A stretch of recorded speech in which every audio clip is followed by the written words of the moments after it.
Marami na talaga akong nararamdaman. Nandyan yung hirap akong huminga, may time yung parang may nakadagan sa dibdib ko, sobrang taas ng blood pressure ko. Nakita ng anak ko yung Shika Barley. Ang ganda sa katawan.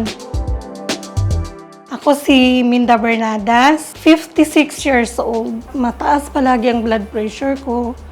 Naninikip yung dibdib ko. Nag-research kami ng mga pwedeng alternative na gamot para dun sa nararamdaman ko. Kasi sobrang dami na talaga ng gamot na iniinom ko, mga maintenance. Nakita ng anak ko yung Shika Barley. Nakita ko yung pagbabago. Ang ganda. Bumababa na ng bumababa yung blood pressure ko. Medyo umokay na. Tapos yung paghinga ko, gumagaan na. Magwa 1 month na pero may result na kaagad. Ang laki talaga ng naitulong sa akin ng Shika Barley.